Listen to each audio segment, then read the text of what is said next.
Welcome to Good Grief, the podcast where resilience meets reality. I'm your host, Dr. Christine Malone. In this podcast, we delve deep into the stories of individuals who've triumphed over tragedy, adversity, and trauma. In every episode, we bring you raw and honest narratives from guests who faced life's most challenging moments head on. Through candid conversations, they share their journeys of resilience, shedding light on the strategies, mindset shifts, and support systems that empowered them to rise above their darkest hours. Join us as we explore the profound depths of human resilience and discover how, even in the face of life's toughest trials, there can be light, growth, and yes, good grief.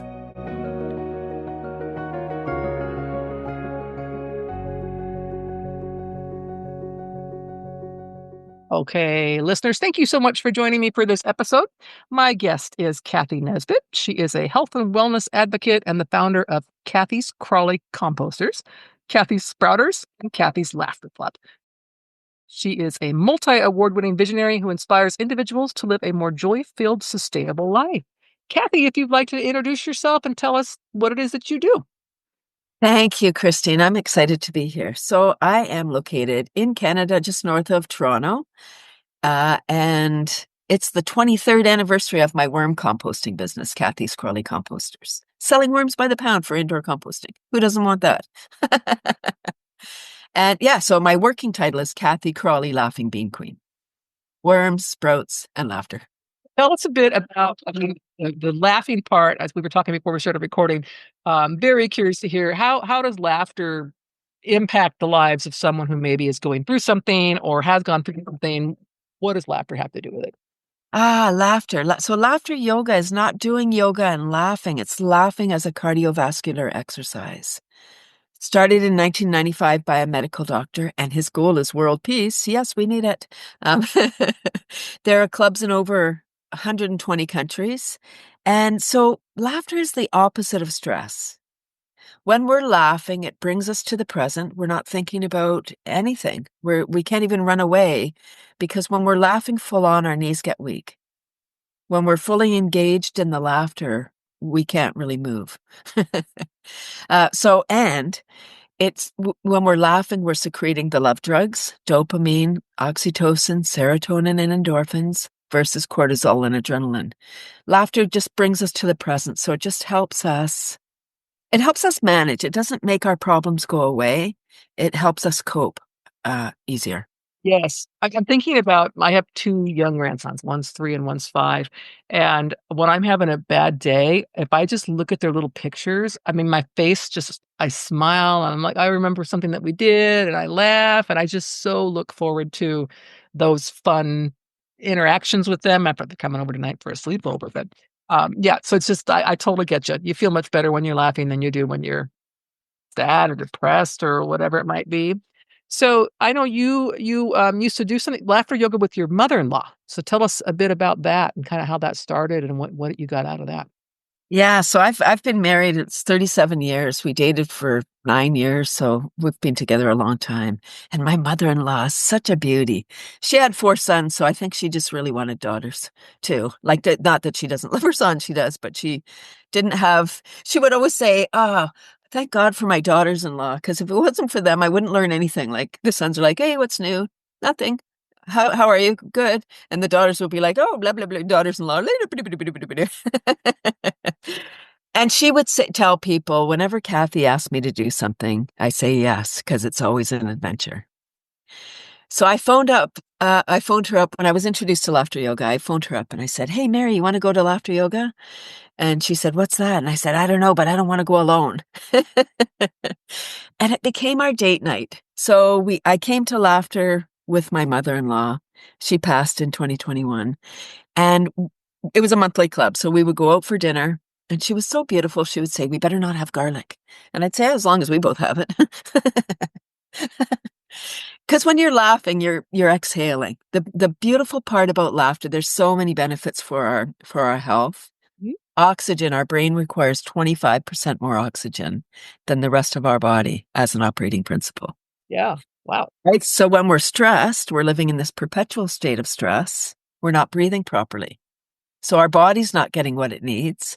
For sure, our brain isn't. Like, ever lost your keys? And you gotta go. Right? You're flopping around, you're like, oh, where are my keys? Maybe yelling at people or whatever you're doing. Um, yeah, so our brain is literally deprived of oxygen. And so although your brain will know where the keys are, it cannot help you. Right? That's actually, I thought, yeah, definitely your brain will know if you've left them somewhere. Actually, yeah, that's actually a good point. I never really thought about Right, but it's being deprived of oxygen. So when next time you lose something, I can't stop you from losing something. Sorry about that. How Canadian. I can give you a little tip. So if you find yourself flopping around because you lost your phone, keys, glasses, and you're all stressed because you got to go, stop, take a nice deep breath in, laugh it off, ha ha ha ha, apologize to all the people, and then you'll find your phone, keys, glasses, yeah, wherever it was you left. Yeah, that's wherever you left them. actually a little tip I'm going to share with my husband who constantly loses his keys. So tell us about something about her funky pink flowered running shoes. Yeah, so when she passed, we had the same size. We had the same size shoes. So when we were going through cleaning out her apartment, I saw these pink running shoes. She was a tremendous walker. She walked everywhere. She was a she walked every day, like miles and miles. And there were these pink shoes that looked brand new. She must have bought them fairly recently. Or maybe they were the indoor shoes, I don't know. And so these shoes, um, let me go back to the laughter. So we were in the laughter club and it was our date night. It was so beautiful. I loved it so much. And it was at a place in Toronto. Maybe 20,000 people lived at this corner. It was a very densely populated corner.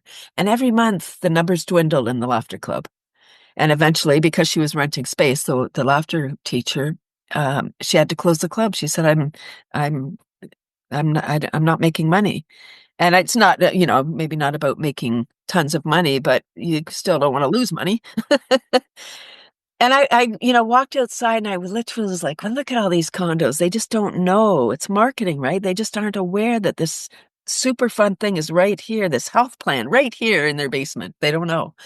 And I decided to get trained at that time. So I became trained as a leader, a teacher. I'm a laughter ambassador. And Mary, my mother-in-law, would go with me whenever I asked her, like out of town, I'd say, oh, there's this laughter thing. And okay. And we'd jump in the car and we'd go to this laughter gig. And she was so supportive, such a beauty. Um, and I have a laughter club online. So my mother in 2021, my mother-in-law had been, she went into the hospital. She had cancer. And, we knew she probably wasn't coming out. I have a laughter partner, a laughter teacher partner, and I said to her, my mother-in-law's in the hospital, and I want to have my club tomorrow. This was Monday night, so I said, I want to have my club tomorrow. I don't know if I can run the club. So can you? So I found out, I opened up my Zoom room. She was there, my partner was there, and I found out 10 minutes before my club was to go that my mother had passed. My mother-in-law had passed. Mhm. So I stayed in the energy. I had my camera off so nobody knew. And I said, please don't tell them why I'm not here. Because I wanted them to enjoy the time. I didn't want them to be thinking sad thoughts. And because I came to laughter yoga with my mother-in-law, I didn't want it to leave with her passing. I wanted it to be a gift that because we enjoyed it so much together, and it's a vibration. When you're sad and depressed and anxious, it's a low vibrating energy. Laughter's high vibration. And so I really wanted to remember Mary and our time together and all the laughter we had done together. So cleaning out her place, those shoes, beautiful pink. They have pink flowers on there. They're so beautiful and they fit. So I'm like, oh, every time I get a paid laughter gig, I bring Mary with me. So I wear those shoes and it's like she's there with me. So that Tuesday that she passed, I wasn't able to laugh. I of course I was crying in the corner, just imagining, everything. Um, and so those shoes have. I feel like what is it? The Wizard of Oz with the ruby shoes. I kind of feel like that whenever I put those shoes on. There's Mary right there with me, and such a beauty. Just most people have, or many people have negative experiences with their in-laws. Mm-hmm. And for some reason, my mother-in-law, her mother-in-law was horrible to her. And I was like, how could you, like, she's so, this gentle, like cherub. She's like this angelic woman. How could you be anything but nice to her? Because she was so accommodating. Anyway, who knows why? So I think that because she had that experience, she decided, and she had four sons, so she was going to have four daughters-in-law. And I think she learned that the daughters-in-law run the family. Mm. For the most part, yep. For the most part, right? I mean, we kind of set the social calendar for the most part. I'm sure there's exceptions, but the women are the ones that run the house and do the things and the social calendar. So if you're not getting along with the daughter-in-law, you may not see your sons. Yep. Yep. And so she was such a beauty. And yeah, so those shoes, thank you for asking about the shoes.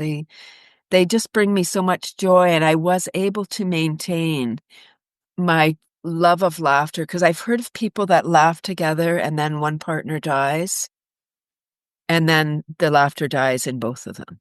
Mm. And it's such a high vibration magic medicine that when you're laughing, you're secreting dopamine, oxytocin, serotonin, and endorphins. So all the love drugs, you're oxygenating your beautiful body. So there's so many health benefits to laughing.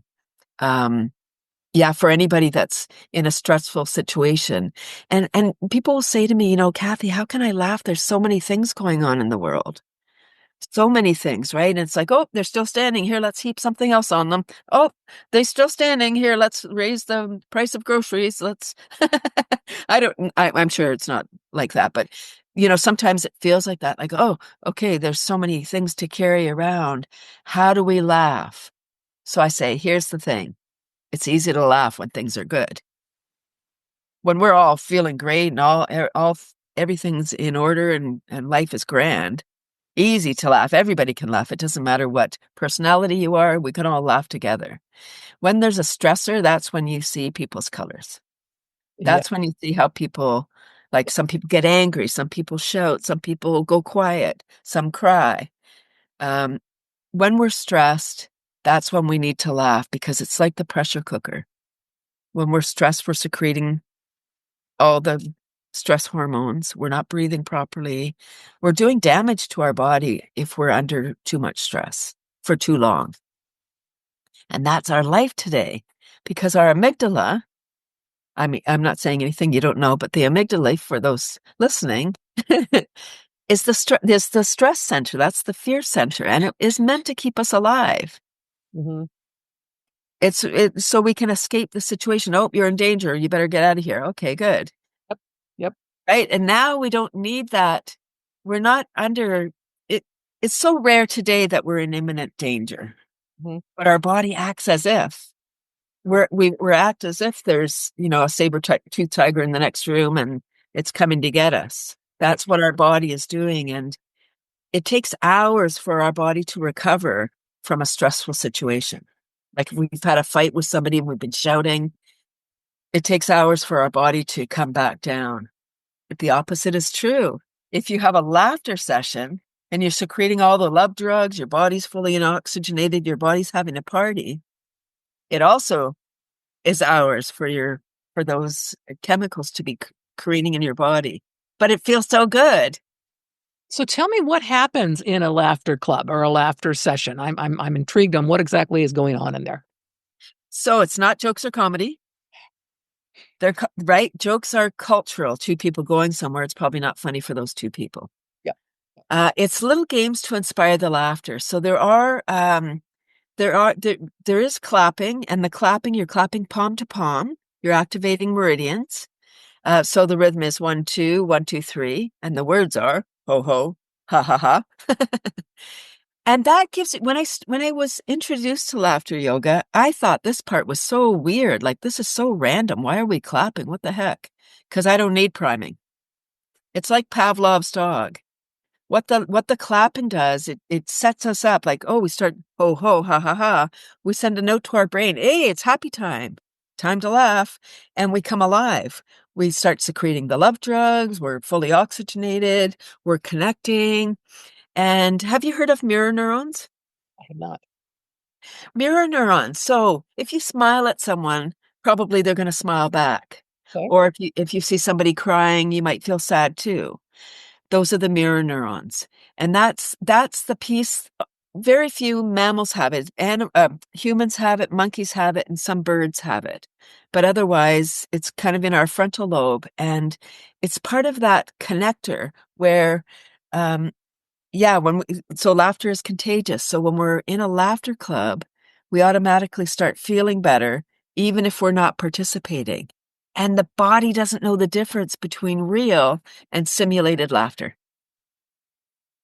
Now, is this something a person could do on our own? I'm sitting here at home and I'm feeling stressed, so I would like to access some of that. Is that something a person can do all by themselves?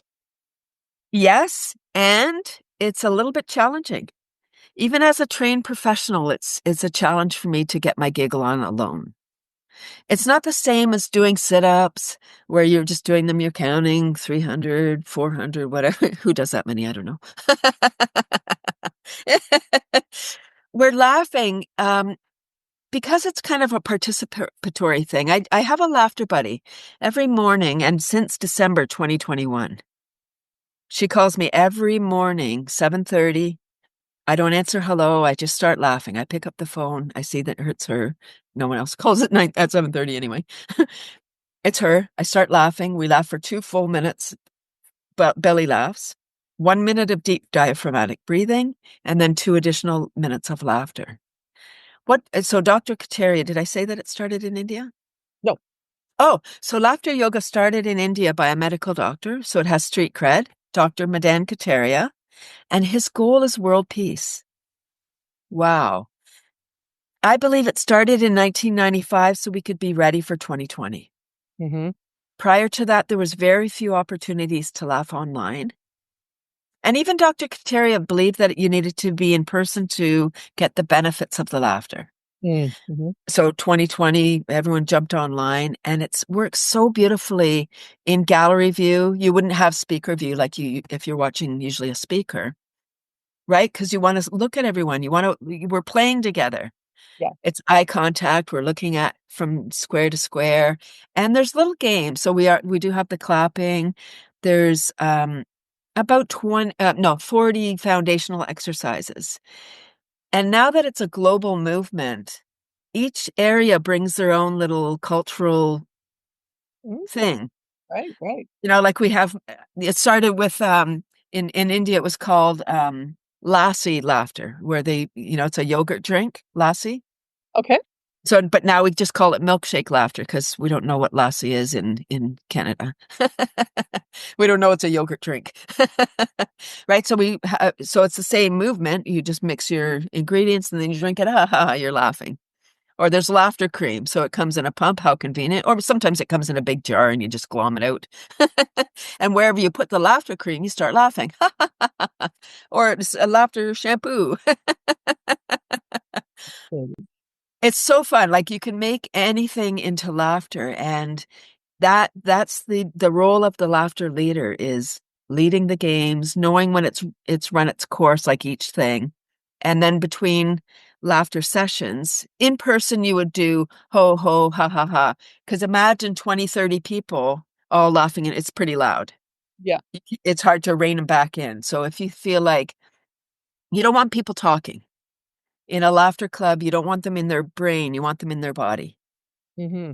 So when we're playing, we're being childlike and we're fully oxygenating our body, just playing, just having fun. And as I said, it's the opposite of stress. So our stress dissipates and we become fully present. You can't even think. Your brain is kind of disengaged during laughter. You're laughing, ah ha ha. And even though I've been doing this since 2012, sometimes when I'm leading laughter, I forget. I've like all 40 exercises have gone out of my head. I can't think of a thing to do. So in that moment, I would do a breath because that gives me a moment to think, oh, what else can I do next? Mhm. And so you do the deep dive because it is the laughter and the breathing, the combination. So when we're breathing into our belly. Our diaphragm is attached to all of our organs. So what even saying ho and ha, those are moving our diaphragm. Right, right. Well, we are going to put a link to Cathy's Chuckle Club in the podcast notes for this episode. I see here that you meet Tuesdays at 9:30 a.m. Eastern time. So I look forward to hearing about whether people are, when they sign up and join you, because I am intrigued by this, absolutely intrigued by this. But is there anything else you'd like to share before we end today? I would love to just talk about my latest project that came in 2020, which is creating a program for young adults with Down syndrome. Special needs is one of my wheelhouses. I've been working with folks with different abilities. Oh gosh, for a few years now, and laughter is it's not about talking. And folks with Down syndrome, this was something that was given to me as on a walk in a forest. The whole movie was given of what is coming. And I'm going to be training young adults with Down syndrome to be laughter yoga leaders so they can lead laughter for their demographic, not just for folks with Down syndrome, other folks with autism or Tourette or whatever the ability is, to lead the laughter. And what I've learned since 2020 and doing work in this area with the different abilities is that when you have somebody at the front that looks like the people in the people in the audience participate more. And I had a young man, I was working, doing, every Friday I would go and do laughter with a group. It was called Full Access Network. I would say my fan club. Yeah. I'm going to my fan club. And there was several folks with Down syndrome, but there was all abilities, all different, diagnoses, I guess is what you say. Even though Downs isn't a disability, it's a chromosome. But anyway, that's semantics. And there was one young man who was always on his cell phone. These are young adults, 21 and over, who always on a cell phone, right, doing what they see. They're young adults. I didn't think it was my role to ask him not to be on his cell phone. Who am I? And one day when I was leaving, one of the staff was out having a smoke and he said, oh, I've asked Eric not to be on his cell phone. And I said, oh, it never even occurred to me to ask him to not be on his cell phone. And so the following week, so I was like, oh, idea. The following week, they had a COVID thing and we were online and there was Eric sitting front and center on his cell phone. So I said, hey, Eric, from the TV screen. Hey, Eric, I know this laughter thing is really ridiculous, but how about just for this one time, if you put your phone away and play full on, just this one time? He did. And then when we were in person the next week, we do a thing when we're in person called the name game. And you go around and everyone says their name and then they laugh. My name's Cathy. And everyone joins in. And the purpose for that exercise is twofold. It gets us all connected. We're all in. And it shows us that, like, our name's not funny, but we can laugh. So no jokes or comedy, just laughing. Okay. So when the following week I arrive and I said, okay, time for the name game. Who wants to begin? Eric jumped up. He stood beside me and he said, I'm going to start. And he said his name, started laughing, and he stayed standing there. So I said, hey, Eric, how would you like to be my assistant? From that day forward, whenever he was my assistant, everybody else played full on. Some days, when I arrived, he was kind of buried in with his friends, and I knew he didn't want to be my assistant. And I said to him, Eric, you never have to do it if you don't want to. Mm-hmm. Please don't feel like you have to. Now I have to. I just want to be part of the. Please just know. And yeah, so I know this is a really big part of my my mission going forward. In Canada, our system is broken. Young adults with varying abilities are graduated out of public school at 21 and put on a disability program, a disability pension that is not enough to live on. So they're living with their parents, which is nice. but it's stressful. It's stressful all around. And if there's, I mean, there are a lot more organizations that are hiring different people at this time. If that's not in the neighborhood where somebody lives, then they may end up just being in the basement, playing video games or watching YouTube or something, and not being part. It's not about money. So with this disability pension, if they work for money, the money's clawed back from their silly little pension. And it's not about money. But anyway, it's really about being part of society and community and having a life like that. You matter. Yep. So that's where I'm at. And when I got that vision, I contacted Dr. Kateri. Because it's fairly new. It's the 30th anniversary this year. It's a new modality, sort of. He's very approachable, and you can still connect with him. And so I wrote him and said, I had this dream, and I don't need to reinvent the wheel. Is anybody in the world doing this? He connected me with a woman in Turkey working with folks with cerebral palsy.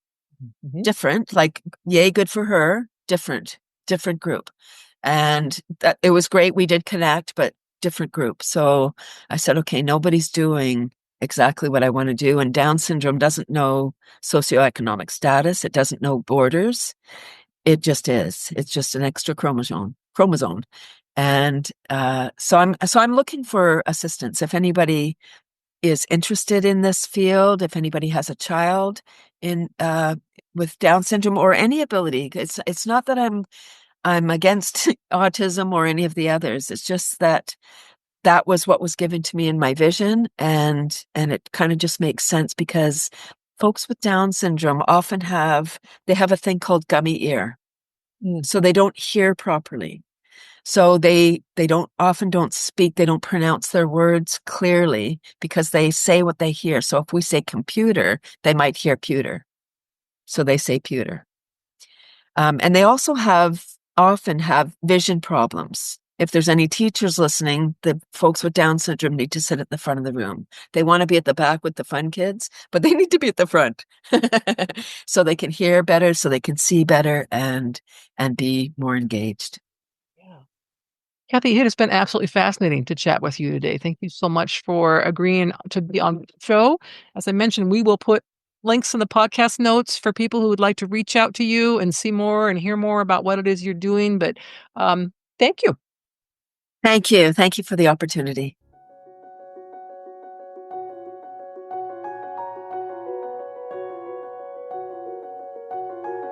Thank you for joining us for this episode of Good Grief. We hope that stories shared today have inspired and empowered you on your own journey of resilience. If you want to dive deeper into the themes of trauma, tragedy, and survival, be sure to check out my memoir, The Day I Became the Spider Killer, a memoir of trauma, tragedy, and survival. In this book, I shared my own raw and honest experiences, offering insights and strategies for overcoming life's toughest challenges. You can purchase the book on Amazon, Barnes & Noble, or listen to it on Audible. Your support helps us continue to bring these powerful stories to light and spread a message of hope and resilience. Stay tuned for more incredible stories on our next episode. Until then, remember, even in the face of life's toughest trials, there can be light, growth, and good grief.